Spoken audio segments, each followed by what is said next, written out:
Rated T for Teen.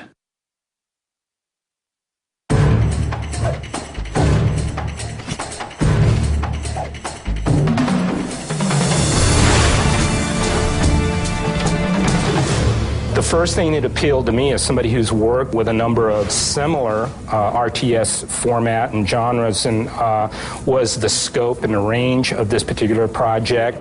We were going from medieval sword and sorcery type genre all the way up to the future science fiction. With the prior games in this franchise, there was, I believe, a lot more effort to follow historical accuracy with the characters, with the buildings, the environments throughout. We decided that we wanted to be able to push it a little further in terms of fantasy, fun, exaggeration, a little more over the top, and a little more stylization.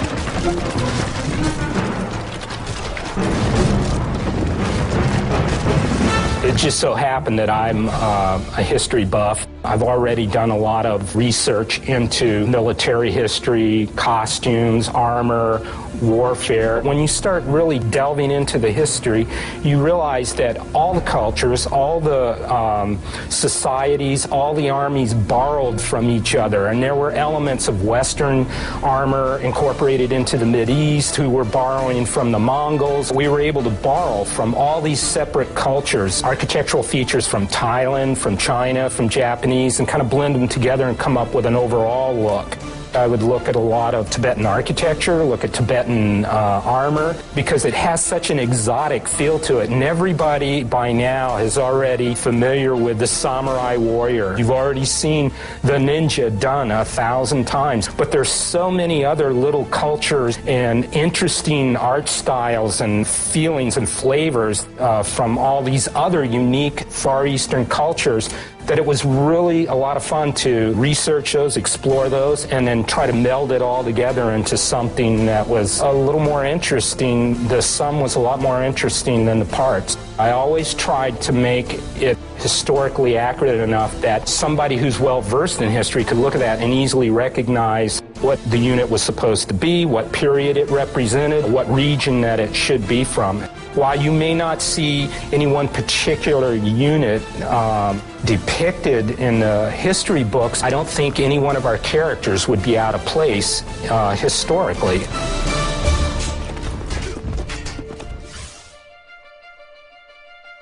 I had a pretty strong background in working in science fiction and fantasy. The Western mechs, when I started out coming up with the ideas for them, I thought in terms of animal forms and functions, but I was trying to come up with locomotion and silhouettes that were a little more unusual on the Far Eastern units.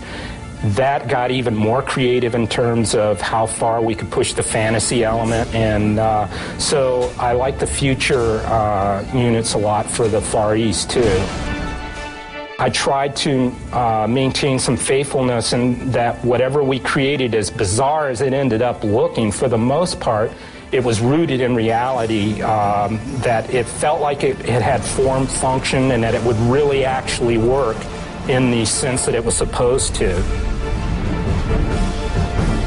We always had a conscious effort to try to maintain a completely separate look for each region, so that when you're looking at this from the RTS perspective from a distance and looking top down on some things, the player doesn't have to stop and study something to figure out what's going on.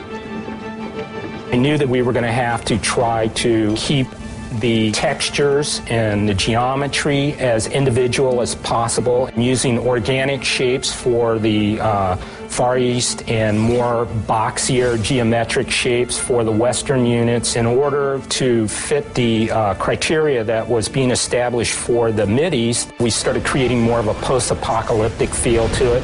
So there's always a temptation that while you're working on a Western unit, you'd like to use some post-apocalyptic elements, but you realize that you need to confine that to the other regions, so again, you have that separate identity for those regions. Those are the kind of details that we were really paying attention to that may be subtle and people may take for granted or might not even notice on a conscious level.